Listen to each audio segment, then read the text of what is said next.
రెండవ దినవృత్తాంతాల గ్రంథము 2 అధ్యాయము 9వ వచనం చదువుకుందాం.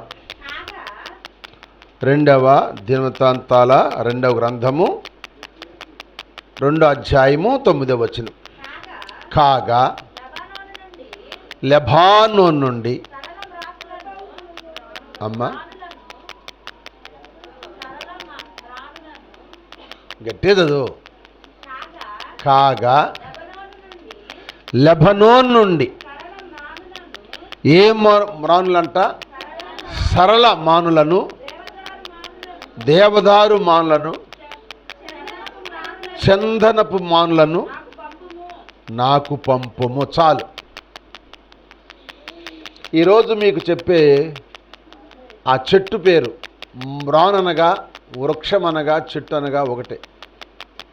ఈరోజు మీకు చెప్పే చెట్టు పేరు ఏంటంటే సరళ వృక్షము. ఆ వృక్షం పేరు అని చెప్పండి. సరళ వృక్షం అన్నమాట. దేవదారు చెట్టు గురించి చెప్పాను, అంజూరపు చెట్టు గురించి చెప్పాను, ద్రాక్ష చెట్ల గురించి చెప్పాను, లెబానోన్ చెట్ల గురించి చెప్పాను, పుత్రదాత వృక్షాన్ని గురించి చెప్పాను. ఇంకా చాలా చెట్ల గురించి చెప్పాను మీకు. జల్దార్ వృక్షాన్ని గురించి చెప్పాను, ఇంకెన్నో చెట్ల గురించి చెప్పాను. ఈరోజు ఈ చెట్టు గురించి చెప్పాలని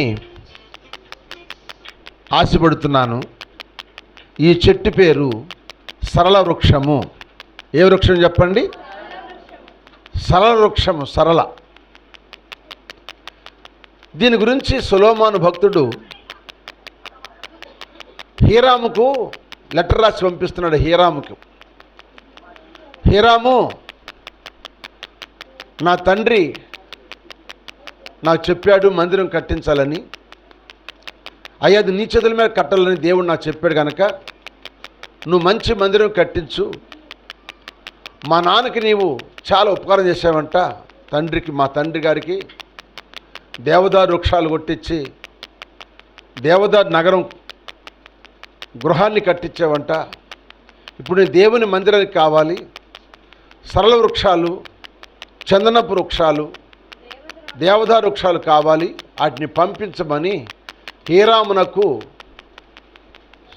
పనివారిని పంపించి చెప్పించాడు. ఆయన పంపిస్తా అన్నాడు. దేనికంటే మందిరం కట్టడానికి.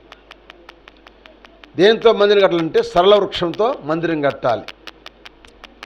దావీదు ఏంటితో ఏ వృక్షంతో ఇల్లు కట్టున్నాడంటే దేవదారు వృక్షంతో కట్టుకున్నాడు. సమూయేలు 2వ గ్రంథము 7వ అధ్యాయం మొట్టమొదటి చూడండి. నిద్రపోమాకండి, కొంచెంసేపు మీరు చక్కగా. నేను 3 మాటలు చెబుతాను ఈ చెట్టు గురించి. సమూయేలు 2వ గ్రంథము 7వ అధ్యాయము 1వ వచనం.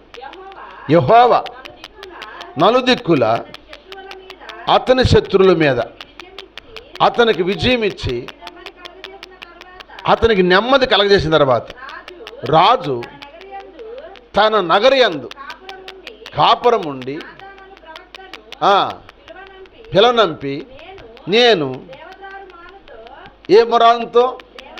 దేవదారు మ్రానుతో కట్టిన నగరయందు నేను నివాసం చేస్తున్నాను. దేవుని మందిరము, మందస్సం ఎక్కడుంది? గుడారంలో, డేరాలో ఉందని చెప్పాడు. చాలా. అంటే దావీదు దేవదారు వృక్షముతో లేకపోతే దేవదారు మ్రానులతో నగరం కట్టుకున్నాడు.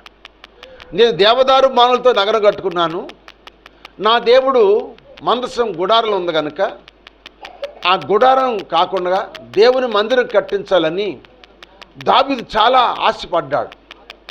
ఆ మాట విన్న నాతాను ప్రవక్త సంతోషపడి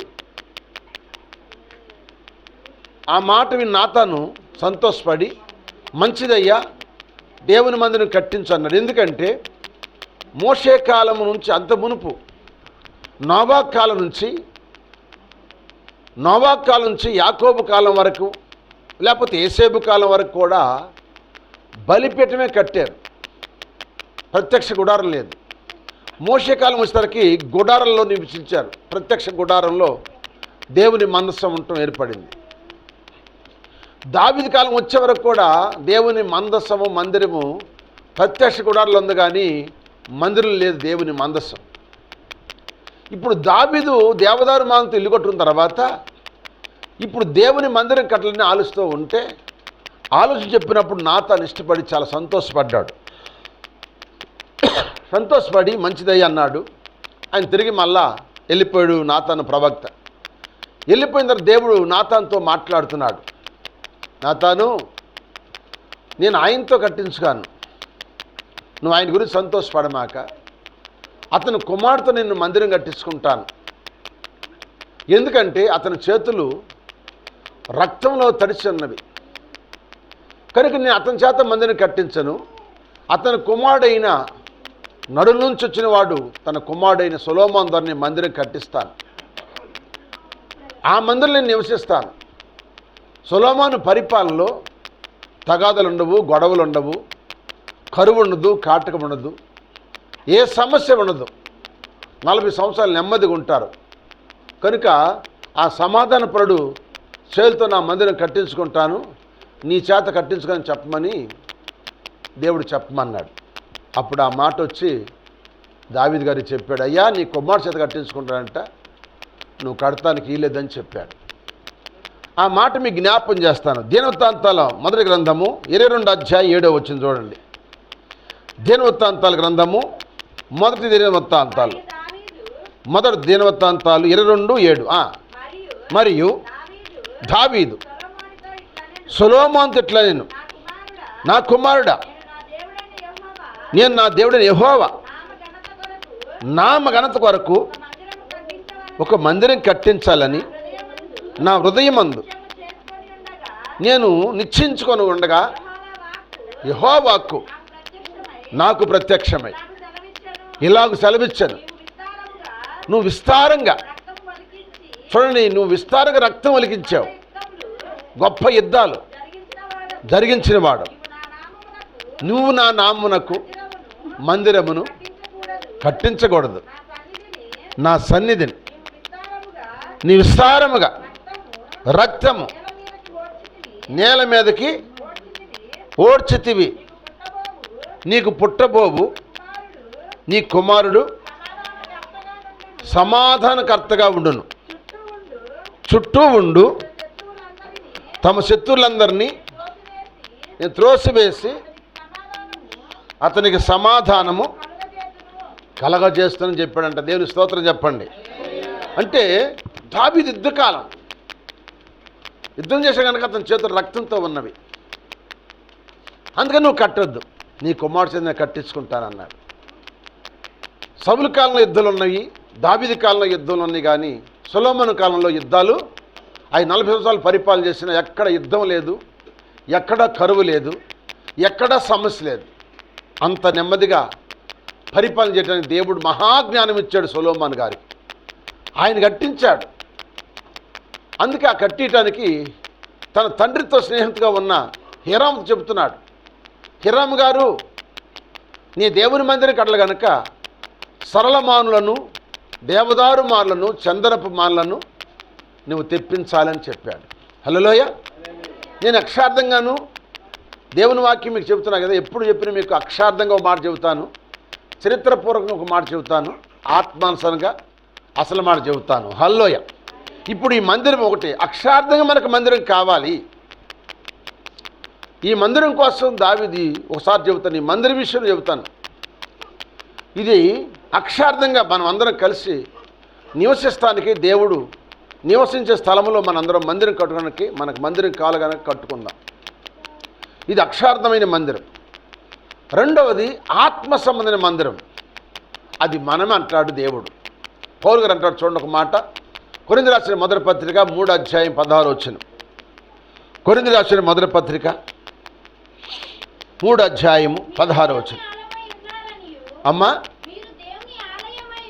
మీరు దేవుని ఆలయమై ఉన్నారనియు దేవుని ఆత్మ మీలో నివసించున్నదని ఉన్నాడనియు మీరు ఎరగరా. ఎవడైనను దేవుని ఆలయాన్ని పాడు చేసినలా దేవుడు వారిని పాడు చేయను గాక అన్నాడు. హల్లెలూయా.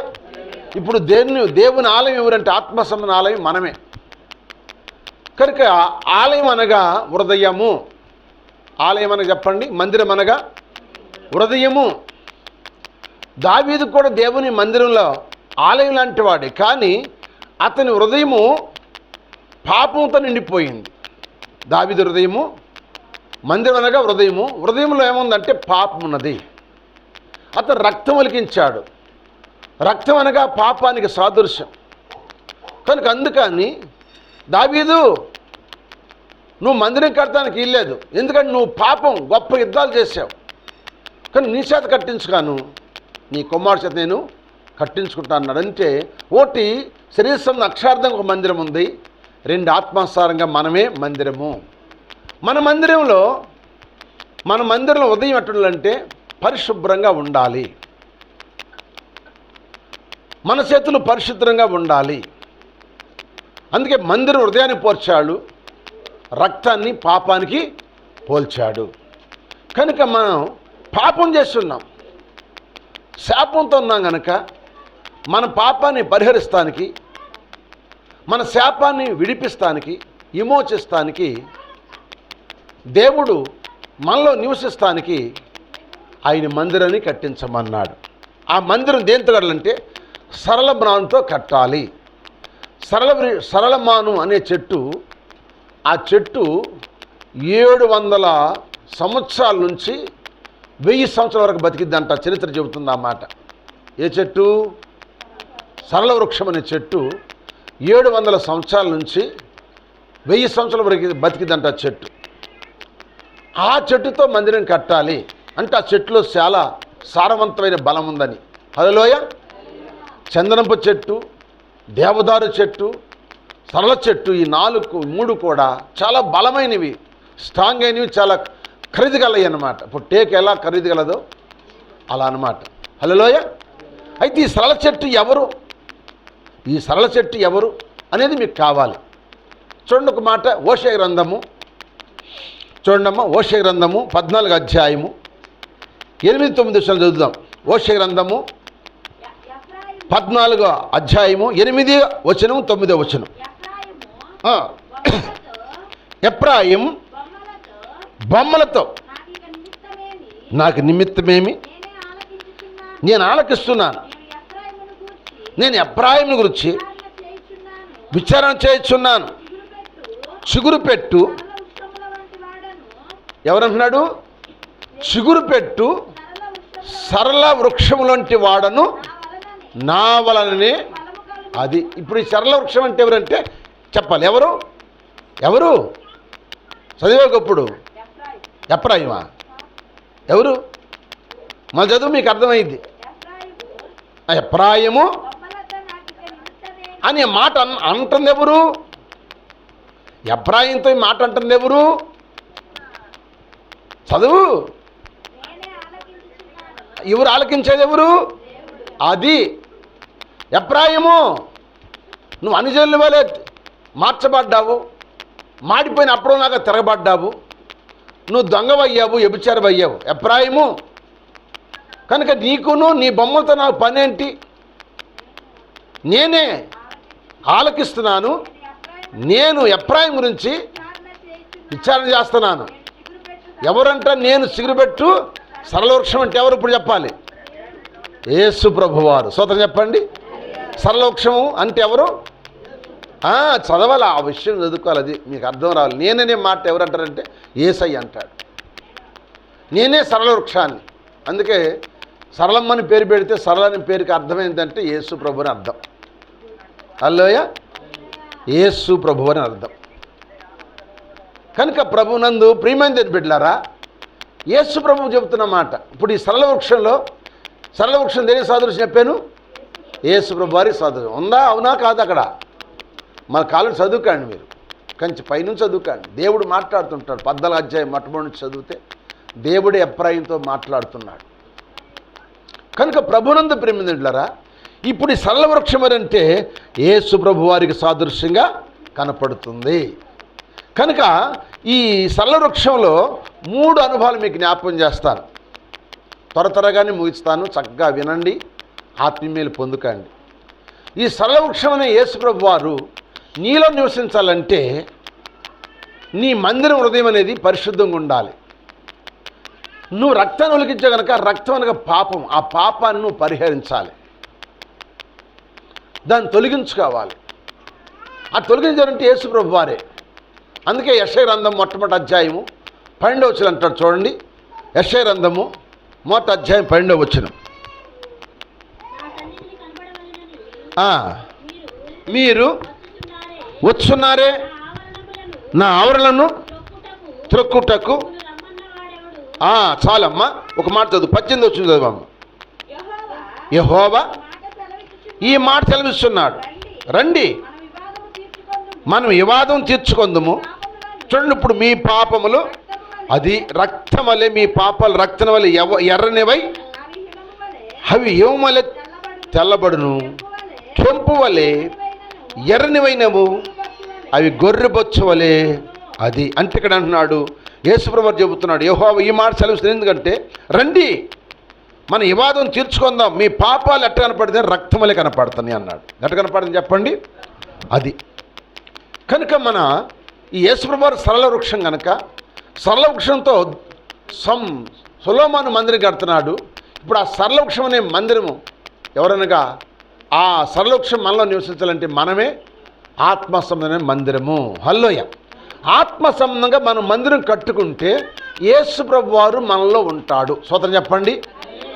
ఆత్మ సంబంధం మనం కట్టబడితే యేసుప్రభు వారు మనలో ఉంటాడు. ఎవరైనా యేసుప్రభు వారు చెప్పాలి. ఎవరైనా యేసుప్రభు వారు దేన్ని పోల్చుకున్నాడు? అది దేవుడు చెట్టు పోల్చాడు. మొదటి కీర్తనలు అంటారు కదా, నీటి కాలు ఏరు నాటబడి ఆకువాడు తన కాలం ముందు ఫలము చెట్టు వలె ఉంటాడని చెప్పాడు. అదే దావీదు భక్తుడు అంటాడు, నీ దేవుని మందిరంలో నేను పచ్చని ఒలివ చెట్టు వలె ఉన్నాను అంటాడు. అంటే చెట్టు పోల్చుకున్నారు భక్తులు, దేవుడు కూడా చెట్టుకు పోల్చుకున్నాడు. కనుక ఆ చెట్టు ఎవరంటే యేసుప్రభు వారే సరళ వృక్షము. ఈ సరళ వృక్షమును మనం కట్టబడాలి. సరళ వృక్షం కట్టబడాలంటే ఇప్పుడు మనం కట్టుకోవాలి. ఇప్పుడు ఈ మందిరం కట్టాలంటే ఏం చేయాలి? ఇప్పుడు చెప్పాలి. మందిరం కట్టాలంటే ఏం చేయాలి? లేకపోతే మనం ఇల్లు కట్టుకుంటున్నాం, ఇల్లు కట్టుకోవాలంటే ఏం చేస్తాం చెప్పండి? ఏమ్మా, ముందు ప్లాన్లు వేస్తాం కదా అమ్మా, ప్లాన్ వేస్తాం లేదా? మాట్లాడరా? ప్లాన్ వేసుకుంటాం లేదా? ప్లాన్ వేసుకుంటాం. ప్లాన్ వేసుకుని ఏం వేస్తాము? ఇప్పుడు టాపీ మేస్త్రిని పిలుచుకుంటాం లేదా? టాపీ మేస్త్రిని పిలుచుకుని బునాది తవ్విన తర్వాత దానిలో మనము ఏం చేస్తాం చెప్పండి? మొదటి రాయి పెడతాం. ఏం పెడతాం చెప్పండి? ఇదిగో ఇది పునాది, ఈ పునాది మీద ఇదిగో రాయి. ఈ రాయి యేసుప్రభు వారు. ఈ రాయి మీద ఇంకో రాయి పెడతారు. ఈ రాయి అపోస్తులు. ఈ రాయి చెప్పండి అపోస్తులు. అమ్మా ఇది చూడండి నాక, ఇది అపోస్తులు. ఇప్పుడు ఈ రెంటికి యేసుప్రభు వారు మొదటి రాయి. ఈ రాయి మీద రాయి అపోస్తులు. ఈ రాయి యేసుప్రభు వారు సమానంగా ఉందా లేదని పరిశుద్ధాత్మదేవుడు వేస్తాడంటే ఏం చేస్తాడంటే మట్టపు గుండెతో దాన్ని కొలతేస్తాడు. ఉందా లేదా, కరెక్ట్గా ఉందా లేదని అట్లా కొలతేసి ఆ రాయి సమానంగా ఉండాలి. ఏ రాయి? ఇప్పుడు ఇల్లు కట్టే రాయి ఎట్టుండాలి? సమానంగా ఉంటే తిన్నగలేదు కనుక ఆ ఇల్లు కట్టినప్పుడు మేస్త్రి కడితే సగ్గడితే చూసి అందరూ ఎట్టుంటారు, ఇల్లు చాలా బాగా ఎవరు కట్టారు మేస్త్రి గారు, చాలా బాగుంది, ఒరుగు వంకర లేకుండా చాలా చక్కగా కట్టాడు అంటారా? కొంతమంది ఇల్లు అంటారు ఎవరు సరి కట్టలేదు, ప్లాన్ సరిగలేదు అనుకుంటున్నారు, సరి కట్టలేదు అంటారు. అట్లాగే ఇప్పుడు మనం ఆత్మసంబంధం కట్టబట్టడానికి మొదటి రాయి యేసుప్రభు వారు, రెండవ రాయి అపోస్తులు.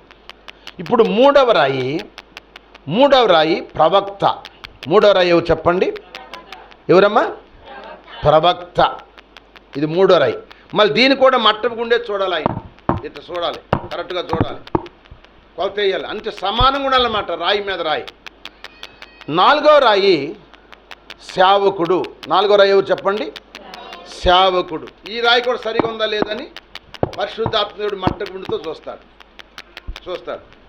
ఇప్పుడు ఐదవ రాయి విశ్వాసులు. ఐదో రాయి చెప్పండి? విశ్వాసులు. ఇప్పుడు 5 రాళ్ళు ఉన్నాయి ఇక్కడ. ఎన్నోని చెప్పండి? ఈ 5 రాళ్ళను పరిశుద్ధాత్మ దేవుడు ఎట్లా కట్టాడు? దేని పెట్టి కట్టాడు? మట్టపు గుండేసి కొలతేసి కట్టాడు. అంటే సమానంగా ఉందా లేదని విన్నారు మీరు?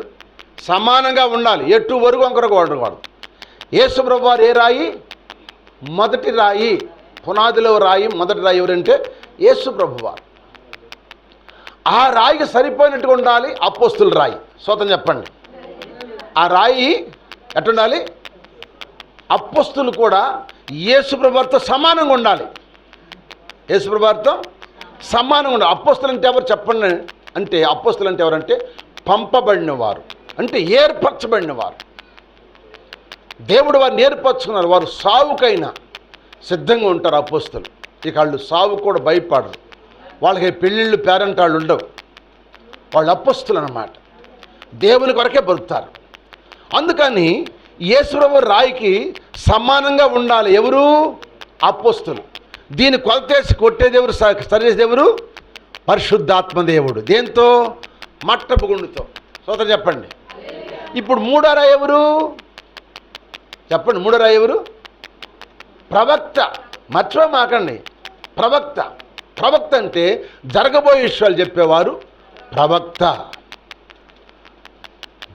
ప్రవక్త జరగబోయే విషయాలు చెప్తున్నారు కనుక ఈ జరగబోయే విషయాలు చెప్పే ప్రవక్త కూడా అపోస్తులు సరిగా ఉన్నాడు లేదా, అపోస్తులతో సరిపోని ఉన్నాడు లేదని చూస్తాడు మట్టపు గుండేసి. ఇక తర్వాత 4వది ఎవరంటే సేవకుడు. ఇప్పుడు ఈ సేవకుడు ఎట్లంటే ప్రవక్త సరిపోయి ఉండాలి,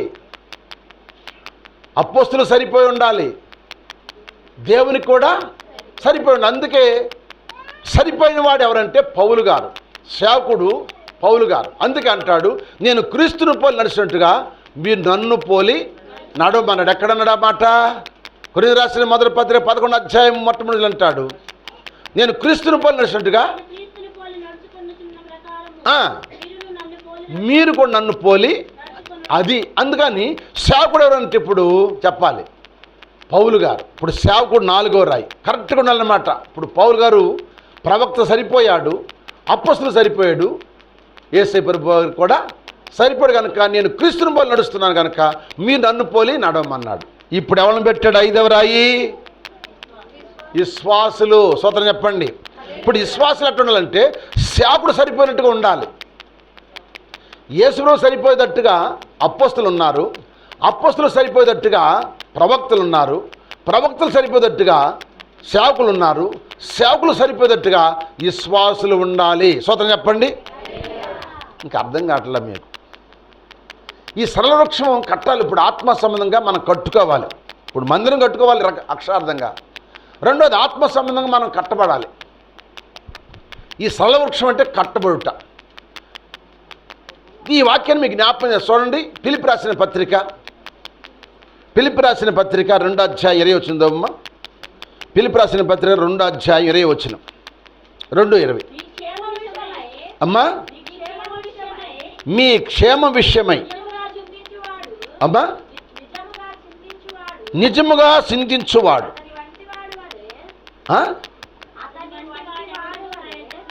ఎప్పేసి అమ్మ మర్చిపోయి నాది పొరపాటు. ఎపిఎస్ రాసిన పత్రిక 2:20. ఎపిఎస్ రాసిన పత్రిక 2:20. ఎవరని చెప్పండి ఇప్పుడు? క్రీస్తు యేసే ముఖ్యమైన మూలరాయి ఉండగా అపోస్తులను ప్రవక్తలను వేసిన పునాది మీద ఆమె చెప్పండి. ఇప్పుడు ఎవరు పునాది? ఇది క్రీస్తు యేసే మొట్టమొదటి మూలరాయి. మూలరాయి క్రీస్తు యేసుప్రభు వారు. యేసుప్రభు వారి మీద అపోస్తులు కట్టుకున్నారు, అపోస్తుల మీద ప్రవక్తలు కట్టారు, ప్రవక్తల మీద సేవకుడు కట్టాడు, సేవకుడి మీద విశ్వాసులు కట్టబడాలి. స్తోత్రం చెప్పండి. మీరు కట్టబడపోతే రేపు పడిపోతారు అంతే. మీరు కట్టబడాలి. సేవకుడు నడిచే మార్గంలో మీరు కూడా నడవాలి. సేవకుడు మీకు సరిగా చెబుతున్నాడా వర్తమానం, లేక ముచ్చట్లు చెబుతున్నాడా, కల్పనా కథలు చెబుతున్నారా, నవ్విచ్చే మాటలు చెబుతున్నారా? మీరు గమనించాలి.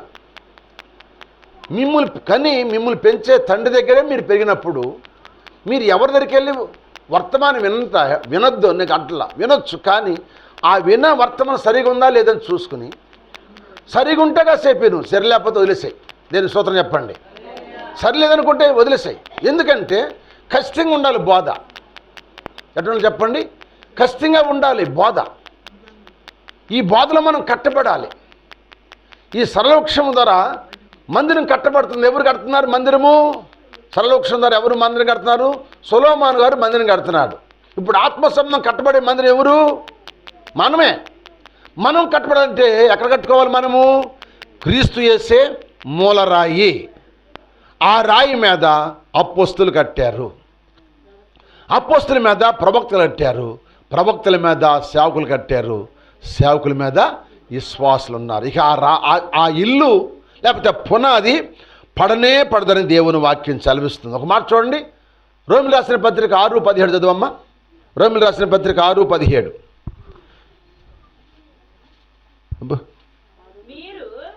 మీరు పాపమునకు దాసులై ఉంటిరి కానీ అమ్మా, ఉపద్రేశం కాదు, ఉపదేశం. సరే, అది ఏ ఉపదేశం అంటే ఉపదేశ క్రమం ఉండాలి. అది ఏ ఉపదేశ క్రమానికి మీరు అప్పగించబడితారో దానికి హృదయపూర్వకంగా లోబడిన వారై పాపము నుండి విమోచించబడి నీతికి ఆమేన్ చెప్పండి. దేవునికి స్తోత్రం. అందుకు దేవునికి స్తోత్రం. హల్లెలూయా. అంటే దేనికి కట్టబడాలంటే ఉపదేశ క్రమానికి కట్టబడాలి. ఉపదేశం అనగా దేవుని వాక్యం, వాక్యం అనగా క్రమంగా ఉండాలి. వాక్యంలో క్రమంగా కట్టబడాలి. ఇల్లు క్రమంగా కట్టబడితే బాగుంటుంది, మందిరం క్రమంగా కడితే బాగుంటుంది, మనిషి కూడా క్రమంగా కట్టబడితే మనిషి కూడా బాగుంటాడు. స్తోత్రం చెప్పండి. ఇప్పుడు ఉపదేశ క్రమం లేదు. ఇప్పుడు ఎక్కడ పడ్డా ఉపదేశ క్రమం లేదు. ఇప్పుడు ఎట్టుందంటే చాలా మందిలో పొడుపు కథలు చెబుతున్నారు, పెట్ట కథలు చెబుతున్నారు. ఏమండి, మనిషిని బట్టి వాక్యం చెబుతున్నారు. ఇప్పుడు స్తోత్రం చెప్పండి. అవునా కాదా? మనిషిని బట్టి వాక్యం చెబుతున్నారు. ఉన్నోడు గురించి చెబుతారు, లేనోడి గురించి లేనోడు చెబుతున్నారు. వాక్యం రకరకాలుగా బోధిస్తున్నారు. ఒక ఆయన అంట, పాస్టర్ గారు పిలిచారంట ఒక ఆయన్ని. అక్కడ పుట్టినరోజు అంట. ఆ పుట్టినరోజుకి ఆ పాస్టర్ గారిని అంటే పాట పాడమన్నాడు. ఆ పాట పాడి వాక్యం చెప్పమనంట. వాక్యం చెప్పమనేటప్పటికి ఈయన ఏం చేయడు, అయ్యా ఒక పాట పాడి వాక్యం చెబుతానంట. సరే చెప్పానంట. ఏం పాడుతున్నాడు? ఆ పుట్టినరోజు దగ్గర ఏం పాడుతున్నాడంటే, అదే అదే ఆ రోజు యేసయ్య. అదే అది అదే ఏ కూడికి? అది ఏ కూడికండి? అది సాగు కూడికి కాదుగా. సత్యం దగ్గర పాడే పాట ఎక్కడ పాడాలి? సత్యం దగ్గర పాడాలి. ఎక్కడ పాడుతున్నారు ఇప్పుడు ఈ పాట? పుట్టినరోజు దగ్గర, బర్త్డే దగ్గర పాడుతున్నారు. వెంటనే ఆశాడు అంట, నోర్మై దిగేసాయి. క్రమం లేని బోధ. ఏ బోధ ఇది? పుట్టినరోజు దగ్గర ఏ బోధ బోధించాలి? పుట్టినరోజు బోధే బోధించాలి. సావు దగ్గర సావు బోధే బోధించాలి. కృతజ్ఞత గల బోధే బోధించాలి. పెళ్లి రోజు కాడ పెళ్లి బోధే బోధించాలి. పెళ్లి కాడ సావుది, సావు కాడ పెళ్లిది బోధించకూడదు. దీన్నే ఉపదేశ క్రమం అంటారు.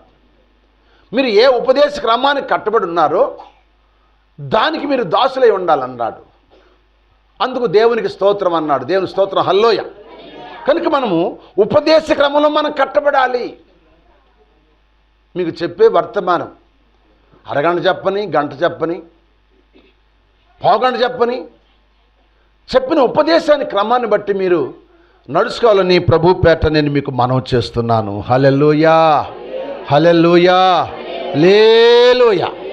ఇప్పుడు ఈ మొట్టమొదట చెప్పండి, సరళ వృక్షము మందిరం కట్టబడటానికి మొట్టమొదటి పాయింట్ ఏంటంటే కట్టబడుట. ఏ వృక్షంతో కట్టబడాలి? సరళ వృక్షంతో. ఆ సరళ వృక్షం ఎవరు? యేసు ప్రభువారు. ఆ యేసు ప్రభువారు ఇప్పుడు ఎవరు? మూలమ రాయి. ఎవరు? మొట్టమొదటి రాయి ఎవరంటే యేసు ప్రభువారు మూల రాయి. రెండవ రాయి అపోస్తలులు. మూడవ రాయి ప్రవక్తలు. నాలుగవ రాయి సేవకుడు. ఐదవ రాయి అది. ఇప్పుడు అట్ట ఉంటే మీరు కూడా పరలోకం వస్తారు. మీ ఇష్టానుసారంగా జీవించడానికి ఉపదేశ క్రమానికి మీరు లోబడకుండా మీ ఇష్టానుసారంగా జీవించడానికండి మీరు విడిచిపెట్టబడతారు. స్తోత్రం చెప్పండి. మీరేమవుతారు చెప్పండి? విడిచిపెట్టబడతారు. అందుకే ఆయన ప్రతి ఒక్కరిని మట్టపు గుండేసి పరిశుద్ధాత్మీయుడంట చూస్తున్నాడంట. చదవండి ఆ మాట. ఆమోసు గ్రంథం 7వ అధ్యాయం 7వ వచనం చూడమ్మా. ఆమోసు గ్రంథము 7వ అధ్యాయం 7వ వచనం అమ్మా. మరియు యెహోవా ఏ గుండు అంటది? మట్టపు గుండు చేత పట్టుకొని గుండు పెట్టి చక్కగా కట్టబడిన తమ గోడ మీద నిలవబడి ఇట్లు దర్శన రీతిగా ఆమేన్. ఏ గుండు అంటది? మట్టపు గుండు ఎవరి దగ్గర ఉండదండి? కట్టే మేస్త్రి దగ్గర ఉండేది. అంటే దారానికి అక్కడ ఇనపది ఒకటి ఉండిద్ది, కింద చక్క బంగారంలాగా ఉండిద్ది. దాన్ని మట్టపు గుండు అంటారు. బంగారంలాగా ఉండిద్ది కింద, చూసారమ్మా? బంగారంలాగా ఉండిద్ది. దాన్ని పైన ఒక గిలక ఉండిద్ది, ఇంత గిలక ఇనపది, దానిలో తాడు ఉంటుంది. ఆ కట్టే మేస్త్రి దాన్ని అక్కడ పెట్టి చూస్తాడు, కరెక్ట్గా ఉందా లేదా, చిన్నగా ఉందా లేదని. మట్ట భూమితో కట్టేది ఎవరంటే పరిశుద్ధాత్మ దేవుడు. స్తోత్రం చెప్పండి. నువ్వు సరే కట్టబడుతున్నావో, నీ ఇష్టానుసారం కట్టబడుతున్నావో దేవుడు చూసుకుంటాడు. స్తోత్రం చెప్పండి. అందుకే నువ్వు ఉపదేశ క్రమాన్ని మర్చిపోకూడదు. మీకు ఇచ్చిన దైవజనుడు ఉపదేశ క్రమానంగా బోధిస్తున్నాడా, లేకపోతే క్రమం తప్పి బోధిస్తున్నాడా? మనం పాస్టర్ గారు నాకు చెబుతున్నాడు, అయ్యా దశంభాగాల గురించి కదా నాకు వాక్యం చెప్పాయి అంటున్నాడు. కానుకల గురించి వాక్యం చెప్పా అన్నాడు. అంటే వాళ్ళకి ఏం కావాలంటే దశంభాగాల గురించి చెప్పాలని అడుగుతారు కొంతమంది. దశంభాగాల గురించి చెప్పాయి. మీటింగ్కి వెళ్తే ఒకళ్ళు అంటారు దశంభాగాల గురించి చెప్పి. ఒకళ్ళు కత్తి వీళ్ళు అసలు సరిగా రావట్లేదయ్యా, మాట అంటలేదయ్యా, కొంచెం వాళ్ళ తగ్గట్టుగా వాక్యం చెప్పి అంటారు. అందుకని నేను ఎక్కడికైనా వెళ్ళినప్పుడు అంటాను, అయ్యా మీకు ఏ వర్తమానం కావాలి, మీరు చెప్పమంటారు, లేకపోతే నాకు దేవుడు ఇచ్చింది చెప్పమంటారంటే కొంతమంది ఏమో వాళ్ళ ఇష్టమని చెప్పమంటారు. కొంతమంది అయ్యా దేవుడికి ఏది ప్రేరేపిస్తే అది చెప్పయ్యి అంటారు. దేవుడు స్తోత్రం చెప్పండి. దేవుడు ప్రేరేపించి చెప్పాలి కానీ మనుషులు చెప్పింది మనము చెప్పామంటే అక్కడ ఏముందంటే చెప్పండి, అతను దేనికి ఆశిస్తున్నాడంటే చెప్పండి, దేనికి ఆశిస్తున్నాడు? డబ్బుకో, ఘనతకో, దేనికో ఆ వ్యక్తి ఆశిస్తున్నాడు. అసలు చెప్పేదెవరు? పరిశుద్ధాత్మ దేవుడు. స్తోత్రం చెప్పండి. ఇక్కడ నేను కాదుగా చెప్పేది, నిలబట్టమనకే, అల్పుడు నిలబట్టమనకి కానీ చెప్పేది పరిశుద్ధాత్మ దేవుడు. పరిశుద్ధాత్మ దేవుడిని మనం గౌరవించాలి. పరిశుద్ధాత్మనే మాట్లాడతాడు. ఆయన మాట్లాడితే హృదయాలు కదిలించబడతాయి. ఆయన మాట్లాడితే బాగుపడతారు. ఆయన మాట్లాడితే క్షమాపణ పొందుతారు. ఆయన మాట్లాడాలి. అందుకే ఆయనకు అప్పగిస్తే ఆయనే బోధించునుగాక. అందుకే అన్నాడు, నేను బోధించేది నా బోధ కాదు అన్నాడు యేసయ్య. నేను కాదు మాట్లాడేది, నా తండ్రి మాట్లాడుతున్నాడు అంటాడు. అలాగే ఇప్పుడు పరిశుద్ధాత్మ కాలం కనుక ఇప్పుడు ఎవరు మాట్లాడుతున్నారు? నేను కాదు, పరిశుద్ధాత్మయుడు మాట్లాడుతున్నాడు. అందుకే స్థల వృక్షం అనేది మొట్టమొదటి పాయింట్ ఏంటంటే అది మందిరము చక్కగా కట్టబడటానికి ఆ చెట్టు అవసరం అన్నమాట. ఆ చెట్టు మన ప్రభు అయిన యేసు ప్రభు. ఆయన మీద మనం కట్టబడాలి. హల్లెలూయా. ఆయన మీద నువ్వు కట్టబడ్డావు అనుకో, నీకు తిరుగులేదు. స్తోత్రం చెప్పండి. నీకు తిరుగులేదు. అందుకే ఆ బండే క్రీస్తు అంటాడు. ఇక ఆ బండ మీద నువ్వు కట్టబడ్డావు అనుకో, అపొస్తలుల ద్వారా, ప్రవక్తల ద్వారా, సేవకుల ద్వారా, విశ్వాసంగా నువ్వు ఐదో వ్యక్తి నువ్వు కనుక నువ్వు కట్టబడితే ఇక నీకు తిరుగు అనేది లేదు. ఇకని నువ్వు డైరెక్ట్గా పరలోకి వెళ్ళిపోతావు. హల్లెలూయా. ఇక డైరెక్ట్గా పరలోకం. ఎందుకంటే ఉపదేశ క్రమం నీలో ఉంది కనుక. స్తోత్రం చెప్పండి. ఆ బోధించే సేవకుడు ఉపదేశ క్రమాన్ని మీకు బోధించినప్పుడు ఆ వాక్య ఆధారాలు కొంతమంది పాస్టర్లు ఉన్నారు, వాక్యం చెప్పుకుంటారు కానీ వాక్యం చూపించరు, రెఫరెన్స్లు చూపించరు. పెద్దోళ్ళకి అది అనుభవం కలిగిన వాళ్ళు కొంతమంది చెప్పుకుంటూ పోతారు. పాఠం మంచిదే కానీ నా బోటోడు నేర్చుకోవాలంటే, నీ బోటోడు నేర్చుకోవాలంటే, బైబిల్ చదువుకోవాలంటే రెఫరెన్స్ కూడా అవసరము. స్తోత్రం చెప్పండి. రెఫరెన్స్ కూడా అవసరం. ఎక్కడుందయ్యా అడిగితే మనం ఏం చెబుతాం? అందుకని రెఫరెన్స్ వాక్యం ఉంటే వాక్యాన్ని బట్టి మనం నడుచుకోవాలి. వాక్యానుసారం మనం కట్టబడాలి. హల్లెలూయా. మొట్టమొదటిది అనుభవం చెప్పండి. సరళ వృక్షం అనుభవం అంటే మొట్టమొదటిది కట్టబడుట. ఆత్మ సంబంధంగా నువ్వు కట్టబడాలి. కడబడి దినాల్లో నువ్వు ఆత్మ సంబంధంగా కట్టబడాలి. నువ్వు కట్టబడిపోతే ఏ గాలికో, ఏ వరదకో, ఏ ఉప్పునికో దప్పిని పడిపోతాయి. అంతే. నువ్వు కట్టబడ్డావు అనుకో, వానలు వచ్చినా, వరదలు వచ్చినా, ఉప్పులు వచ్చినా పడనే పడవంట. దేవుని స్తోత్రం చెప్పండి. హల్లెలూయా.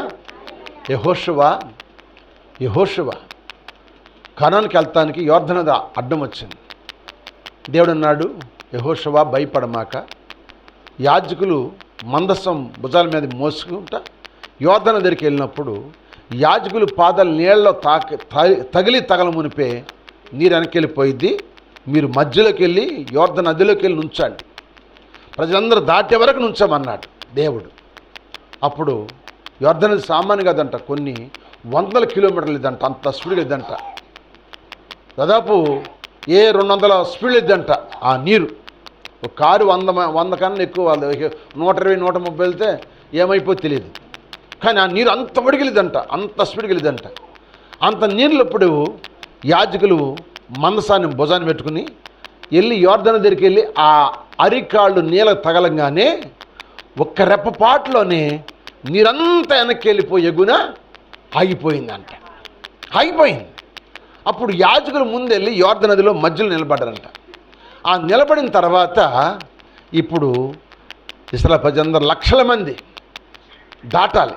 అందరు దాటిన తర్వాత అక్కడ యాజకుల్ని అక్కడ పెద్దలను పిలిచి 12 రాళ్ళు తీసుకెళ్ళి ఆ నది, ఆ దరిని కట్టమని చెప్పాడంట. ఎక్కడ నుండి?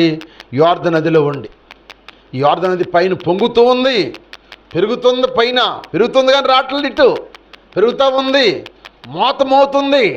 కానీ గుండె ధైర్యం వీళ్ళకి ఏంటంటే దేవుడు చెప్పాడు కానీ అక్కడే ఉండాలి.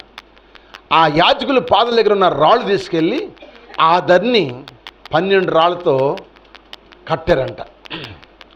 కట్టిన తర్వాత మళ్ళీ దేవుడు అంటున్నాడు, మీ నిలబడ్డ స్థలంలోనే యోర్దను నది మధ్య స్థలంలో మీరు మళ్ళీ 12 రాళ్ళతో ఇక్కడ కట్టమన్నారు. 12 రాళ్ళు, 12 గోత్రాల వారు 12 రాళ్ళతో ఆడ కట్టమంటే అక్కడ కట్టారంట.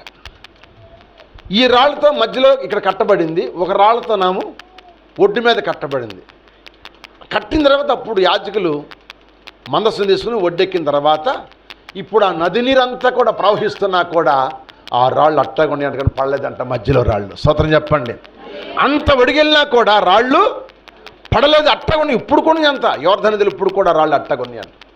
ఒడ్డు మీద రాళ్ళు కూడా అట్టగొని అంట. ఎందుకు ఈ రాళ్ళు అంటే, మీ పితరులు అరణ్య మార్గం నుంచి, ఐగుప్తు నుంచి అరణ్య మార్గంలో ప్రవేశించి అక్కడ 40 సంవత్సరాలు జీవించి కనానుకు వచ్చేటప్పుడు నిలబెట్టిన రాళ్ళు అని చూపటానికి అవి గుర్తింపుగా అట్టుండిపోయినాయంట. ఒడ్డునున్నాయంట, కొన్ని నది మధ్యన ఉన్నాయంట. ఈ పడనే అంత వడిగా ప్రవహించే నదిలో కూడా రాళ్ళు పడకుండా అట్టాగే ఉన్నాయంట. అంటే నువ్వు అలా కట్టబడాలి. అందుకే ఉపదేశ క్రమంలో ఉపదేశం నువ్వు సరిగా విని ఆ వాక్యాన్ని బట్టి నువ్వు కట్టబడితే నువ్వెన్నొచ్చి నువ్వు పడిపోవు, స్ట్రాంగ్గా ఉందువుగాక. ఎన్ని సమస్యలు వచ్చినా సరే పడిపోవు. ఎందుకంటే నా దేవుడు నా పక్షాన ఉన్నాడని స్ట్రాంగ్గా ఉందువుగాక. హల్లెలూయా. అందుకని సరళోక్షణంలో మొట్టమొదటి పాయింట్ ఏంటంటే చెప్పాలి, కట్టబడుట. మందిరం చక్కగా కట్టబడాలి. 1 శ్రేష్టమైన మందిరం కట్టబడాలి. 2 ఆత్మ సంబంధంగా నీవు నేను కట్టబడాలి. మనం కట్టబడిపోతే రేపు ఎత్తబడలేము. స్తోత్రం చెప్పండి. రేపొచ్చే తుఫాన్లకి, రేపొచ్చే భూకంపాలు, రేపొచ్చే వైరస్లకి చచ్చిపోతాం, మనం ఎత్తబడలేం. అందుకని మనం కట్టబడాలి. హల్లెలూయా. అపోస్తలులు ప్రవక్తలు వేసిన పునాది మీద సేవకుడు మీరు మనం అందరం కట్టబడాలని ప్రభు పేట మీకు మనవి చేస్తున్నాం. రెండవది ఈ చెట్టు, రెండవది ఏంటంటే యేసుప్రభు వారు ఈ చెట్టు, సరళ చెట్టు తీర్పుకు సాదృశ్యం. దేని సాదృశ్యం? తీర్పు. చదవండి ఒక మాట, మీకు జ్ఞాపకం చేస్తాను. న్యాయాధిపతుల గ్రంథము 5వ అధ్యాయం 4వ అధ్యాయం 5వ వచనం. న్యాయాధిపతుల గ్రంథము 4వ అధ్యాయం 5వ వచనం. ఆమె మా న్యాయాధిపతుల గ్రంథము 4వ అధ్యాయం 5వ వచనం. ఆమె ఆ కాలమున చదువు లిప్పీదోదునకు భార్య అయిన దెబోరా అను ప్రవక్తి ఇశ్రాయేలులకు న్యాయాధిపతిగాను ఉండెను. ఆమె ఎఫ్రాయిముల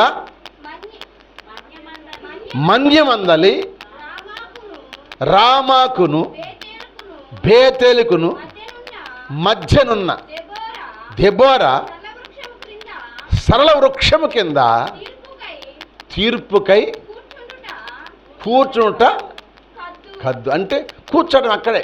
కద్దు అంటే ఎప్పుడడికి వచ్చి కూర్చోవాలి తీర్పు తీరుస్తానికి. ఎవరేమా? దెబోరా. దెబోరాకు 2 బిరుదులు ఉన్నాయి. ఓ దెబోరా అనగా ఒకటి దివిటి, రెండవది తేనెటీగా. దెబోరాకి 2 బిరుదులు ఉన్నాయి. ఒకటి దివిటి, రెండవది తేనెటీగా. ఇశ్రాయేలు ప్రజలకు న్యాయాధిపతిగా దేవుడు ఆమెను ఎన్నుకున్నాడు. ఎవరిని ఎన్నుకున్నాడు? ఒక స్త్రీని ఎన్నుకున్నాడు. ఎందుకు ఎన్నుకున్నాడంటే ఆ స్త్రీలో ఉన్న ఒక యథార్థత, నీతి, ఆ నిజాయితీ బట్టి దేవుడు ఆమె ఎన్నుకున్నాడు.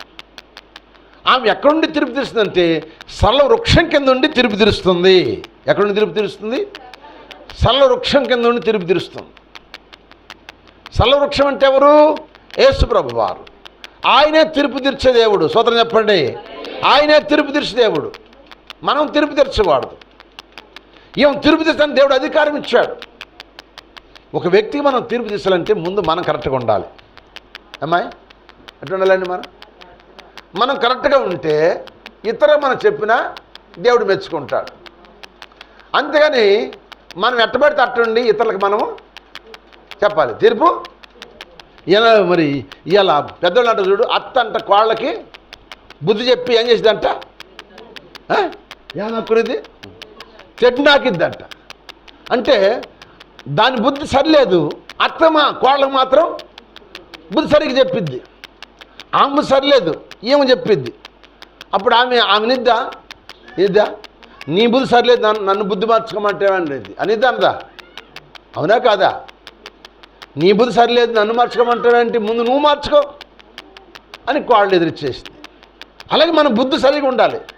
ఇతరుల తీర్పు తీర్చాలంటే మనం సరిగా ఉండి తీర్పు తీర్చాలి. లేకపోతే దేవుడు మన తీర్పు తీర్చి మన డొక్క డోలు కట్టాడు, చీల్చి డోలు కడతాడు. దేవుని స్తోత్రం చెప్పండి. హల్లెలూయా. ఇట్లాగ ఓ పాస్టర్ గారు నాకులాగా వాక్యం చెబుతున్నాడంట.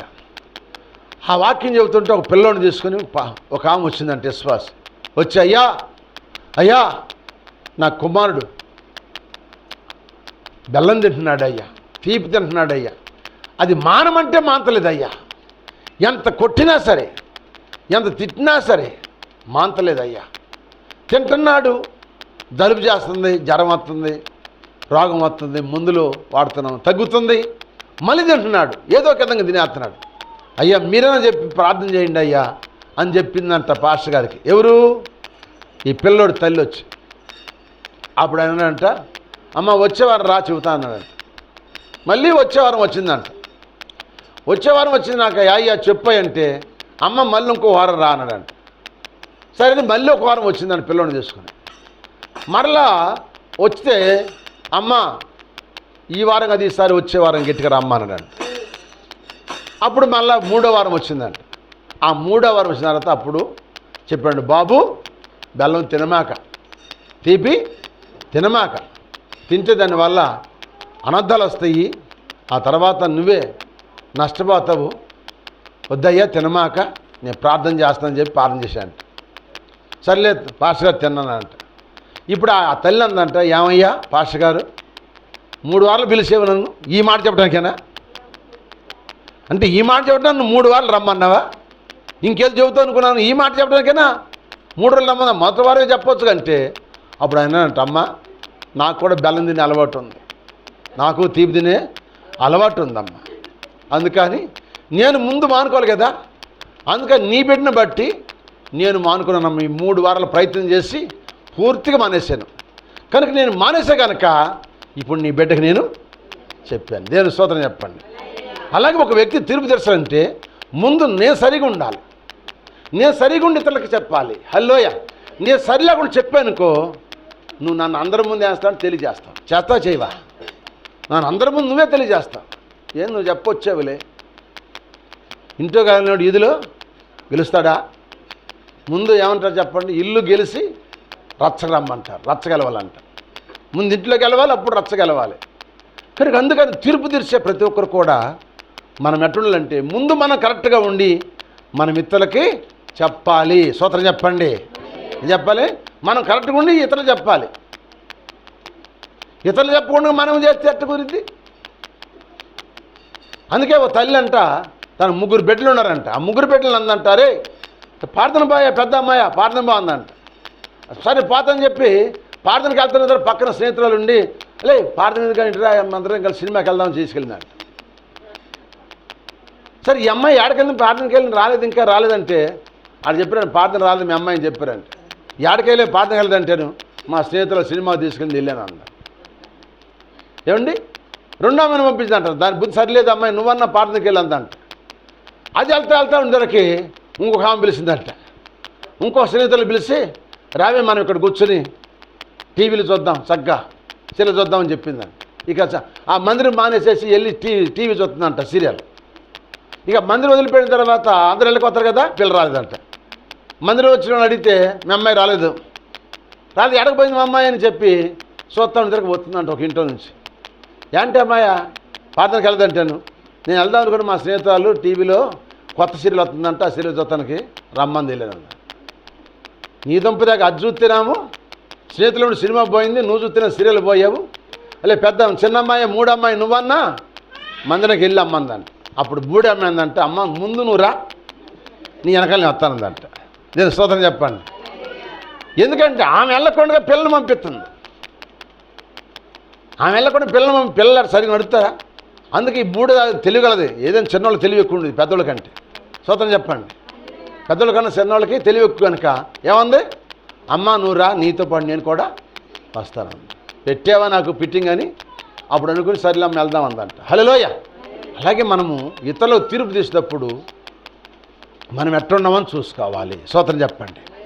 మనం ఎట్టున్నామో చూసుకోవాలి. అందుకంటాడు, తీర్పు తీర్చే మనుషుడా మొదట నీ కంటిలో ఉన్న దూలాన్ని తీసివేసుకుని ఎదుటివారి కంటిలో నలుసును తీయి. అంతే, నీ కంటిలో దూలాన్ని పెట్టుకుని ఎదుటివారి కంటిలో నలుసు ఎలా తెస్తావు అంటాడు. అందుకే దెబోరా మహాప్రవక్త. దెబోరా గురించి చెప్పాను మీకు, 5 విషయాలు చెప్పాను. ఉపవాస కోటాలు గుర్తుందో లేదు? ఎవరికైనా గుర్తుందా అమ్మా? దెబోరా ఆమె తేనెటీగ అంటే సామాన్యం కాదు. ఆమె ఎంత తీర్పు తీరుస్తుందో, ఎంత కరెక్ట్గా డ్యూటీలా గెలిగిద్దో అంత కోపం కూడా ఉంది ఆమెకి. తేనెటీగ అంటే చెప్పండి, కొన్ని వందల వేల పువ్వుల మీద మకరందాన్ని లాక్కొచ్చి తేనె తొట్టి కట్టిద్ది. ఆ తేనె మీదకి ఎవరైనా వస్తే అని చెప్పండి, ఆ తేనెటీగ అనేది వాళ్ళని కుట్టిన వదిలిపెడదు. ఆళ్ళంటే పరిగెత్తిద్ది ఆ తీగ, ఏగ ఇంకెవరంటే పరిగెత్తదు. ఎవరైతే దాన్ని అంటుకోబోతున్నారో దాన్ని చూసిందంటే వాళ్ళని చూస్తే వాళ్ళ దగ్గరికి వెళ్ళిపోయింది. అంత తేనె కుట్టిందంటే అంత తీపో తెలుసా? ఆమెలో గుణలక్షణాలు మంచి అన్నమాట. అందుకే దెబోరా సరళవృక్షం కింద కూర్చుని ఆమె తీర్పు తీర్చెను. దేవుని స్తోత్రం. హల్లెలూయా. కనుక నీవు నేను కూడా ఈ చిన్నటి కాదు మనం తీర్పు తీర్చేది. టైం చూస్తున్నాను అయిపోయింది. హల్లెలూయా. తీర్పు తీస్తే మనం ఈ చిన్నటి కాదు, మనం సరిగా ఉంటే, మన జీవితం సరిగా ఉండి మనం సరిగా ఉండి ఇతరులు తీర్పు తీర్చు, దేవుడు మెచ్చుకుంటాడు. హల్లెలూయా. మనం దేవుడు అంటాడు, మీరు ఎవరికి తీర్పు తీర్చొద్దు అంటాడు. ఎందుకంటే మీరు తీర్పు తీస్తే మీరు సరి లేకపోతే మీ డొక్క చూస్తానంటాడు దేవుడు. అందుకని మనం తీర్పు తీర్చాలని జాగ్రత్త పడాలి. అందుకే యాకోబు రాసిన పత్రికలో చూడండి ఒక మాట, 4వ అధ్యాయం 12వ వచనం అంటాడు యేసు ప్రభు వారు. ఒక మాట అంటాడు యాకోబు రాసిన పత్రిక 4:12.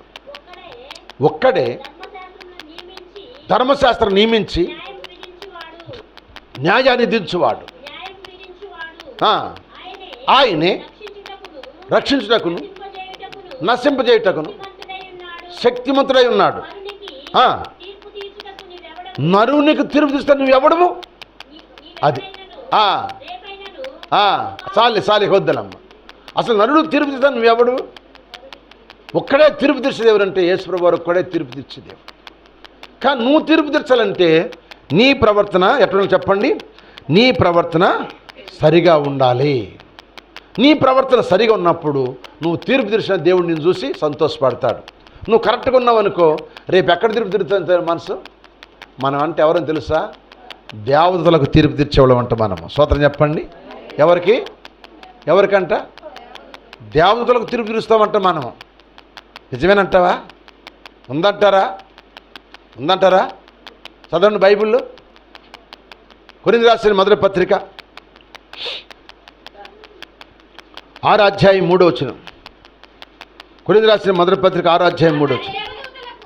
అమ్మా, అది మనము దేవదూతలకు తీర్పు తీర్చుదామని మీరు ఎరగరా?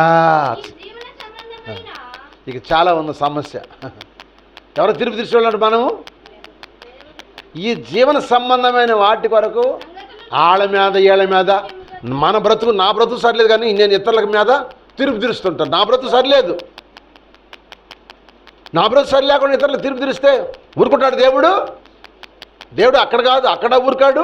ఇక్కడ మనుషులు కూడా నిన్ను ఏం చేస్తారు చూడండి, అల్లరి చేస్తారు. నీ బతుకు సరిలేదు, నాకు నువ్వు తీర్పు తీరుస్తావు అంటారు. హల్లోయ. మనం సరిగా ఉంటేనంట ఎక్కడ తీర్పు తీరుస్తామంట మనము? రేపు 12 సింహాసనాల మీద కూర్చుని, పెద్దలకు కాదు మనకు కూడా దేవుడు సింహాసనం ఇస్తాడు. మనకి ఎన్ని సింహాసనాలు మనకు లెక్కలేదు. అక్కడ 24 సింహాసనాలు ఉన్నాయి, కానీ మనకి ఎన్నో సింహాసనాలు ఉన్నాయో లెక్కలేవు. ప్రతి ఒక్కరు మన సింహాసనం మీద కూర్చుని దేవదూతలకు తీర్పు తీర్చేవాళ్ళం అంట మనము. దేవదూతలు ఎవరో చెప్పండి? దేవదూతలు దేవునికి ఏమవుతారు అమ్మా? దేవదూతలు దేవునికి ఏమవుతారు? నిద్రపోతున్నారా? బోరి ఉండారా? మాట్లాడదలా. దేవతలు దేవునికి ఏమవుతారు? మాట్లాడరా? దేవదూతలు దేవునికి ఏమవుతారు? దేవతలు దేవునికి ఏమవుతారంటే పనివారు. దేవదూతలు ఎవరికి పనివారు అంటే దేవునికి పనివారు. మరి మనం ఎవరిమి? మనం దేవుని కుమారులము, దేవుని కుమార్తెలం. స్వతంత్రం చెప్పండి. దేవుడు మనకిచ్చాడు అటు తీర్చమని. వాళ్ళు దాసులు. ఎవరంటే దేవతలు ఎవరు? దాసులు. వాళ్ళు దేవునికి దాసులు, దేవుని బిడ్డలకు దాసులు, మనకు దాసులు. అందుకే దేవతలు పాపం చేసినప్పుడు వారిని కట్టిక చీకటి బిలములు వారిని బంధించడని పేతురు గారు చెప్పాడు. ఇక చాలా ఉంది, నేను ముగిచ్చేస్తాను, టైం అయిపోయింది. ప్రభు చిత్తం అయితే ఇంకోసారి చెబుతాను. హల్లెలూయా. సరళోక్షలో 2 మాటలు మీకు చెప్పడానికి చాలా టైం పట్టింది. ఒకటి, మనం కట్టబడాలి క్రీస్తు మీద, మందిరం కట్టబడాలి. ఒకటి శరీరమైన మందిరం కట్టబడాలి, 2 ఆత్మసమైన మందిరంగా కట్టబడాలి. నీ కుటుంబం, నీ సంఘం కట్టబడాలి. రెండవది, నువ్వు తీర్పు తీర్చాలంటే ముందు నీవు ఆ పాస్ గారు ఎట్ట బెల్లం మానుకుని చెప్పాడో అలా మనం కూడా మానుకుని చెప్పాలి. హల్లెలూయా. మానుకోకుండా చెబితే దేవుడు ఏం చెప్పండి, చీలుస్తాడు. డొక్క చీల్చి డోలు కడతాడంట ఆయన. ఇక్కడ కూడా మనం అల్లర పాలైపోతాం, నవ్వులు పాలైపోతాం. చెప్పొచ్చేవాళ్ళు అంటారు. దేవుని స్తోత్రం చెప్పండి. హల్లెలూయా, హల్లెలూయా. నేను స్త్రీలకు సమాజం పెట్టా, 100 మంది స్త్రీలు చెప్పమని. కొన్నాళ్ళు చెప్పారు స్త్రీలు. వెళ్తలా ఏమ్మా అంటే, ఎవరు రావట్లేదు అయ్యా. ఏమ్మ ఎందుకు వెళ్తలేదమ్మా అంటే, వాళ్ళ బతుకుసారి లేకుండా మమ్మ చెబితే మేము అట్టంటాం అయ్యా అన్నారు వాళ్ళు. అందుకే స్త్రీల కూడి మానేసింది. లేకపోతే స్త్రీల కూడి మాట్లాడడానికి వీళ్ళే ఉండకూడదు. స్త్రీల కూడి ప్రత్యేకం పెట్టుకోవాలి. అసలు బుధవారం, ప్రతి బుధవారం స్త్రీల కూటమి పెట్టుకోవాలి. ఆ స్త్రీల కూటమి నడిపిస్తానికి మా పాస్టర్ గారు కానీ చదువు లేదు. చదువన్న ఉంటే ఆమెను చెప్పేది కాస్తి. స్తోత్రం చెప్పండి. స్త్రీల కూటమి స్త్రీలే జరుపుకోవాలి. అందుకని నేను స్త్రీల కూటమి ఏర్పడితే వాళ్ళు 2-3 అట్టా చెప్తారు. తర్వాత వచ్చినందరూ వెనక్కి వెళ్ళిపోయారు.